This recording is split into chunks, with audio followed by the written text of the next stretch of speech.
সুপারি গাছের খোল দিয়ে তৈরি হচ্ছে থালাবাটি। ফেলে দেয়া এ খলি এখন লাখ টাকার পণ্য। একসময় যা ছিল ফেলনা জিনিস, আজ তাই লাখ টাকার সম্পদ। চট্টগ্রামের ৩ উদ্যোক্তা প্রমাণ করে দিলেন পরিবেশ বান্ধব ভাবনাই হতে পারে সবচেয়ে লাভজনক ব্যবসার মূল চাবিকাঠি। পাতাটা মেশিনে দিলে বের হওয়ার পরে অনেক ভালো লাগে, সুন্দর লাগে দেখতে। এটা নিজের থেকে বের হয়, এটা টাইম অনুযায়ী অনেক সুন্দর লাগে। গ্রাম বাংলার আনাচে কানাচে পড়ে থাকে সুপারি গাছের খোল।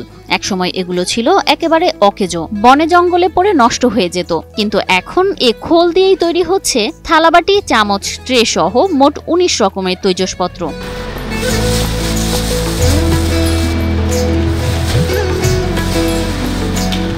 চট্টগ্রামের ৩ জন তরুণ উদ্যোক্তা শুরু করেছে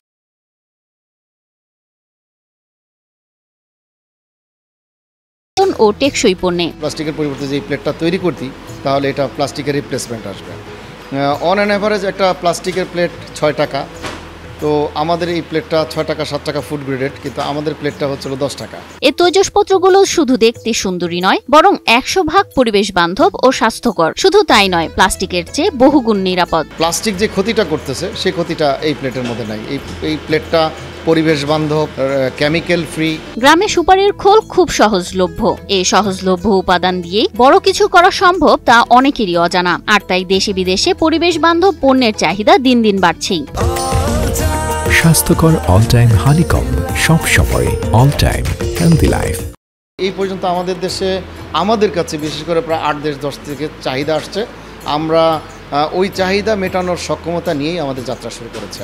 এই প্লেট ও বাটিগুলো বর্তমানে হোটেল, রেস্টুরেন্ট ও এক্সপোর্ট মার্কেটেও জনপ্রিয় হয়ে উঠেছে। তাই উদ্যোক্তারা বলছেন, এখনই সময় সুপারি গাছ বেশি করে লাগানোর। এই উদ্যোগের কারণে স্থানীয় পর্যায়ে তৈরি হয়েছে নতুন কর্মসংস্থান।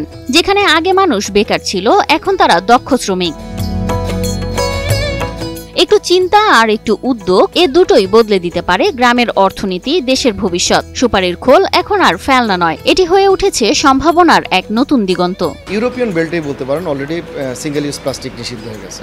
সেই ক্ষেত্রে বলা যায় যে অপার সম্ভাবনা বাংলাদেশের এই রপ্তানি মুখোশ শিল্পে ঢোকার।